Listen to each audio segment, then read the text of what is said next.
Looking to improve upon your Battlefield 6 skills? Well, I've got just the thing for you. Here are some tips to level up your game even further. Starting with number 1, switching to your knife, which will actually grant you more speed. So if you're trying to get around faster, you can use that knife. Obviously, you're not going to want to do that in tight quarters, but if you're looking to get across the map or even get to the vehicle first, switch to your knife and you'll find you'll move even faster. This will come in handy, especially for those trying to rush to objectives. Just be quick to switch back to your weapon in the event that you come across an enemy. Now, you've probably seen that there are a lot of ammo types in this game. Well, alternative ammo types can actually increase headshot multipliers, which will increase your damage and effectively take down your target faster. So the soft point ammo is one type that will do that. Always keep an eye on what the descriptions say, as it might not impact your stats that are listed, but you will see that it'll actually make a difference based on the description. In the case of soft point ammo, it's going to do more damage on headshots. Next, we've got the Recon class, which is really versatile and can be used with other weapon types. So you can grab yourself an assault rifle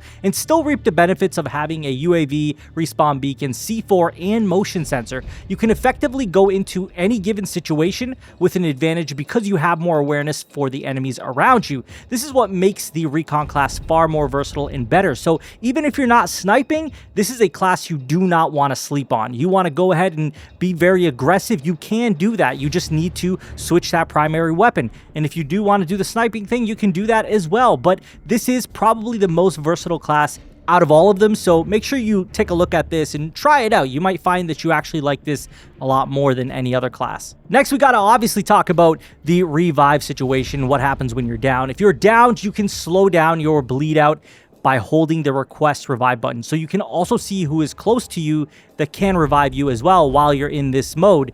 Keep in mind, anyone can revive in this game. So if you see somebody down on the ground and you're able to get to them, make sure you make an effort, as you can actually still revive them even if you don't have the support class. Now, mind you, if you have the support class, you're able to use the defibrillator and you're able to revive people quicker. So make sure you're doing your job as a support class and also as a soldier. You got to make sure you are not abandoning your teammates, and those of you who are down, make sure you give your teammates an opportunity to revive you. Now, another very important mechanic alongside that is the spotting mechanic.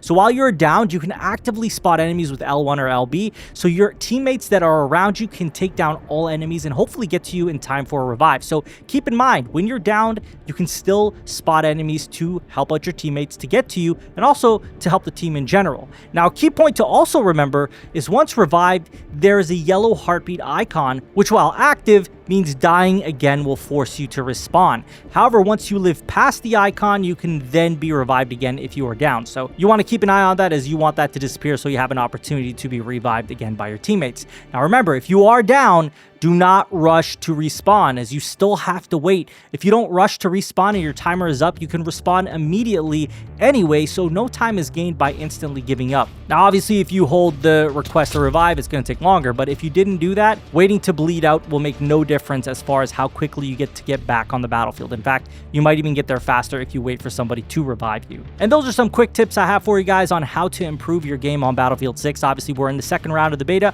but I imagine these tips will also prove useful when the full game launches October 10th. If you have any tips of your own, be sure to leave them down below. If you found this video useful at all, consider giving it a subscribe and a like. I thank you all for watching. Take care.